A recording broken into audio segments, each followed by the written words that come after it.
All right, bro. What's up, man? I want to do a video response to your top 10, uh, players of the last decade. It's a pretty good list, Uh, of course, we twins. Me and my brother, we twins, but we disagree on some things, and especially sports. But it's cool though. But okay, I'm gonna start number one. Now, this list supposed to be the best players of the last decade, meaning the last 10 seasons. The last 10 seasons. So you had to take all that into account. Now, at the beginning of if you count back from last season, go 10 seasons back would be the 1999-2000 season. That would be 10 seasons. And Tim Duncan won't have 4 championships in 10 years. He would have actually 3. He'd been there 3 times. So he had his 4th one the year before, and that would be outside the 10 years. But then you could say, well, it's technically a decade from, no, 2008. No, it's out. It's not a decade. So, or you can say technically it was a decade. But if you're going to say 10 seasons, then you're going to have to say, Shaq and Kobe, the last 10 seasons, have had a better 10 seasons than Tim Duncan. So, but if you want to put Tim Duncan number one, I understand that. But I try to be fair and honest on this one. Now, my favorite player is Shaquille O'Neal. I love to put him number one because, like I said, he dominated.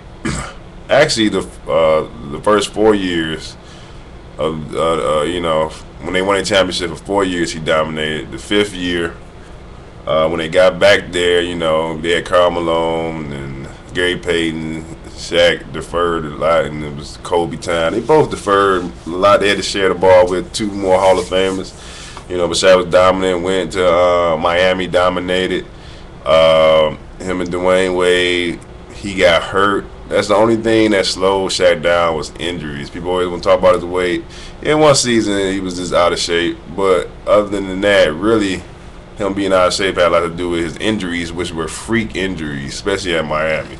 But anyway, because it's a whole 10 seasons and Shaq has had one bad season and one subpar, not that good season because, of his injuries.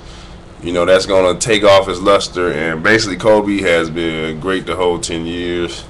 I think one season, the season after Shaq left, he didn't play that great, but they ain't have much. But he still statistically played great. So, actually, number one, I'm going to have to say Kobe because he's been to the finals 6 times. Shaq 5. He won 4 times. Shaq won 4. Even though Shaq was the most dominant player while they was together, it was still close, like my brother said. But to me, Shaq's dominance at that time was so great that even though he had a couple bad seasons, it overshadows whatever. He still could be number one. So you can't go wrong number 1, number 2, number 3. But number 2, I got Shaq. Number 3, I got Tim Duncan. Number 4, I go with Kevin Garnett because he's been so consistent. He did finally win a championship. For some of his time in Minnesota, he didn't have good enough players really to win a championship. He would be eliminated in the first round, but those teams were better teams that beat him all the time. They were better teams. So you can't blame him too much, but having him over Shaq and Kobe is retarded. So Kelly Dwyer, I don't know what that person on.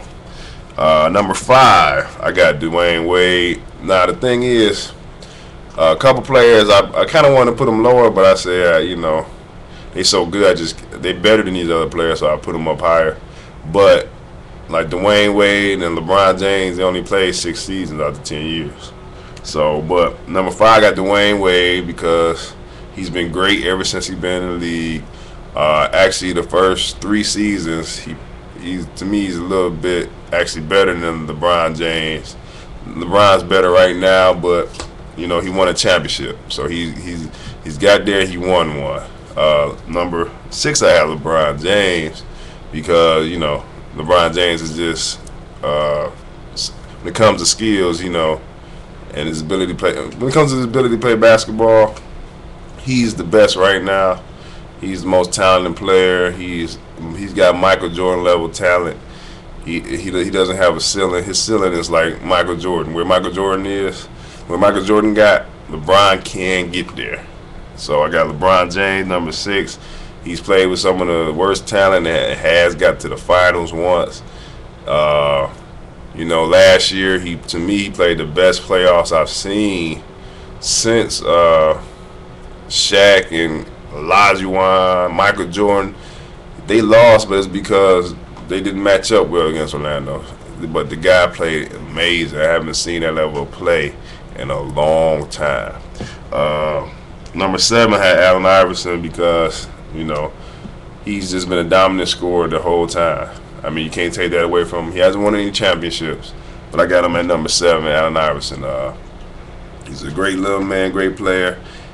I mean, people put him down for a style of ball, and I understand that. But the thing is, you gotta deal with the hand you dealt.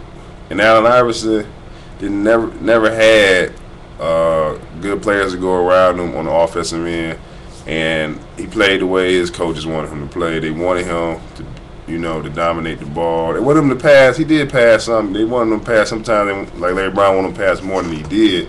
But for the most part, he was their scoring option. He needed to be a high volume shooter.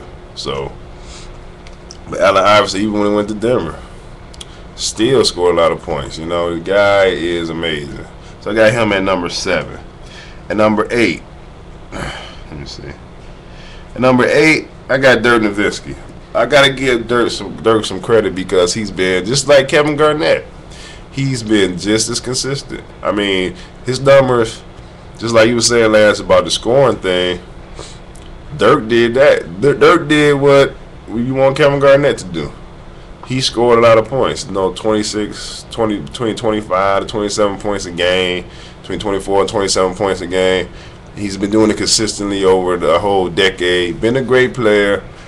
He has choked at times, but he has come through in the playoffs too at times, more so than Kevin Garnett. So I would have to say, and actually when they would play each other, Dirk would kill Kevin Garnett. So, but because Dirk had a chance to win in the finals and he didn't, even though they did play a very good Miami team, which probably was even though people say it was one of the weaker championship teams, it probably was one of the better championship teams. It was just built for one season. It was the tough team. They were very deep and talented at all, almost every position except for point guard. He wasn't deep, but Dwayne Wade, he handles the point too. So, but Dirk has been a 25, 9 to 10 rebound guy almost for 10 years. So Dirk I got at number 8. At number 9, I have to disagree with you, Lance. I'll take Jason Kidd over Steve Nash all day. My opinion.